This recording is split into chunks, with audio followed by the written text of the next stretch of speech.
I recently was on a special trip with three of my granddaughters and my oldest daughter, Carrie. And on the very last day of our trip, as we were going to be heading toward the airport to head home, we made a stop, one last stop in a gift shop in the hotel where we were staying. And Carrie took the girls to get the luggage ready for the car, and I was waiting in line behind a lady who had a, a lot of purchases, and the cashier at the register was new, and she was having difficulty figuring out how to input the various discounts that the lady deserved who was purchasing, and the lady was making some last minute decisions. And so I was right behind her, and there was another woman behind me, and I could sense the impatience of the person behind me as she had one small item to purchase and was wanting to get on her way. And eventually she kind of harumphed and put her item back and left. And I needed the things that I was buying. Well, need, in the want sense of the word. And so I was waiting for this woman to be done. And the cashier kept apologizing to her for the things she didn't know how to do. And she was apologizing to me. And I was saying, it's okay. And then as it got a time they had finally worked things out, and this woman was handing over her credit card to pay, she said, I have this cancer and they don't know what to do about it. And I wanted to come here one last time and buy gifts for my friends. And honestly, I basically lost it in the store, because here was this woman who, although I was not feeling super impatient, I was a little bit questioning, like, why didn't you make these decisions before you came to the register? But here was this woman who was not sure what her future held and was trying to do something kind for her friends.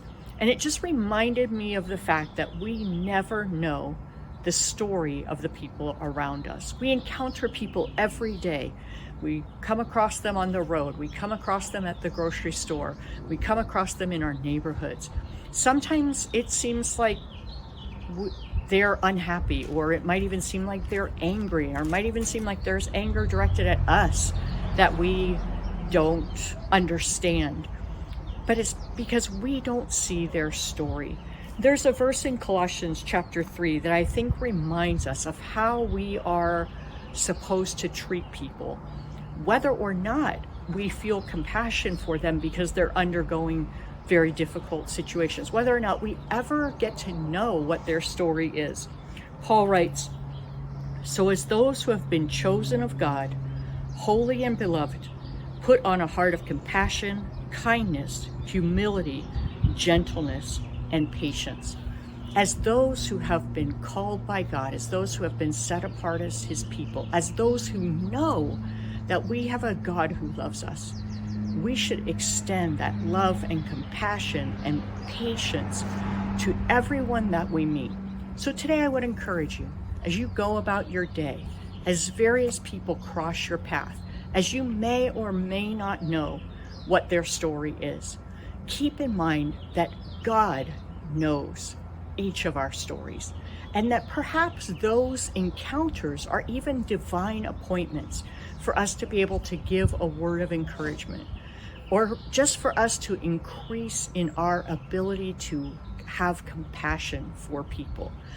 It's a great reminder of the fact that there are people all around us who are hurting, and we can be ministers of God's love and compassion, or we can be like the world and show our impatience and our frustration and not be that light and that sense of love and compassion that they need.